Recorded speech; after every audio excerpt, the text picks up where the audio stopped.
சுவிசேஷம்னா என்ன? இயேசு இந்த உலகத்தில் வர்றார். ஏன் வர்றாரு? நம்முடைய பிரச்சனையை காண்கிறார். நாம் பாவத்தில் சிக்கி உளையான சேராகி அந்த பாவத்தில் சிக்கி அமிழ்ந்து கொண்டிருக்கிறோம். பாவத்துக்கு அடிமைகளாகிவிட்டோம். அவர் வர்றாரு. அவர் நம்முடைய வாழ்க்கைக்குள்ளே வந்து எப்படி நம்மளை மீட்கணும்னு பார்க்குறார். மீட்கிறதுக்கு வேறு வழியே கிடையாது. அவர் தம்முடைய ஜீவனை கொடுக்க வேணும், தம்முடைய ரத்தத்தை சிந்த வேணும். பாவத்தின் சம்பளம் மரணம், பாவம் செய்கிற ஆத்துமா சாகவே சாகும் என்று சொல்லிவிட்டபடினால அவர் மரிக்காமல் ஜீவனை கொடுக்காமல் நம்முடைய மாசற்ற ரத்தத்தை சிந்தி அந்த விலையேறப்பெற்ற ஜீவனை கொடுக்காமல் நம்ம ரட்சிக்க முடியாதுன்னு தெரிஞ்சு தம்முடைய ஜீவனை நமக்காக கொடுக்கிறார். கொடுத்து நம்மை மீட்டு அவருக்கு சொந்தமானவர்களாய் நம்மை ஆக்குகிறார். இப்போ அதன் மூலமாக அவருடையவர்களான நாம் இப்பொழுது ஒரு புதிய வாழ்க்கை பயணத்தை தொடங்கி இருக்கிறோம்.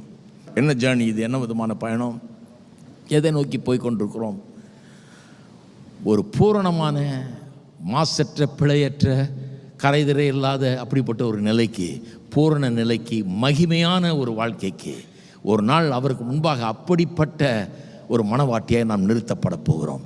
இன்றைக்கி ஆரம்பிச்சிருச்சு நம்முடைய வாழ்க்கை. நம்மளை அப்படியே எடுத்து சுத்திகரித்து கழுவி சுத்தமாக்கி நம்மளை வணைந்து தம்முடைய வசனத்தினால் நம்மை கழுவி சுத்தமாக்கி இப்படியே மாற்றிக்கிட்டே இருக்கிறாரு. நம்ம மறுமாயிட்டே இருக்கிறோம். ஒரு நாள் கடைசியில் கரைதிரையற்றவர்களாக தேவர் முன்பாக நாம் நிறுத்தப்பட போகிறோம். மெய்யாகவே பூரண நிலையிலே, மகிமையான நிலையில் தேவனிடத்தில் கொண்டு போய் நிறுத்தப்பட போகிறோம். இதுதான் சுவிசேஷம்.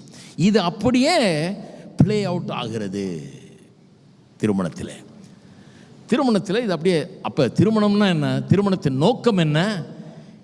The purpose of marriage is gospel reenactment.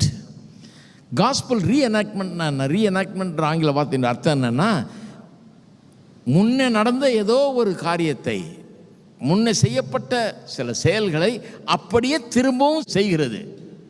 Doing the actions that was done before some time ago, again repeating those actions again. முன்ன செய்யப்பட்ட சில காரியங்களை திரும்பவும் செய்வது. அப்போ முன்னா எப்போ? 2000 வருஷத்துக்கு முன்னால் கல்வாரி சிலுவையில் நமக்காக எப்படி அவர் அன்பை காண்பித்தார், எப்படி தம்முடைய ஜீவனை கொடுத்தார், ரத்தத்தை சிந்தினார், எப்படி தன்னையே தியாகமாய் தன்னையே அர்ப்பணித்தார், எப்பேற்பட்ட ஒரு தியாகத்தை செய்தார், எப்படிப்பட்ட ஒரு அன்பை அவர் காட்டினார், எப்படி அதை காட்டினார். அதுபோலவே இன்றைக்கு நாம் அதை அப்படியே ரிப்பீட் பண்ண வேண்டும்.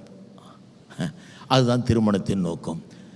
ஒவ்வொரு நாளும் திருமண வாழ்க்கையில் அதை அப்படியே செயல்முறையில் நடத்தி காட்டப்பட வேணும். ஒரு பெரிய ட்ராமா மாதிரி இந்த ரட்சிப்பின் காரியம், இந்த சுவிசேஷமானது நடைமுறையில் திருமண வாழ்க்கையில் நடத்தி காட்டப்பட வேண்டும். ஒவ்வொரு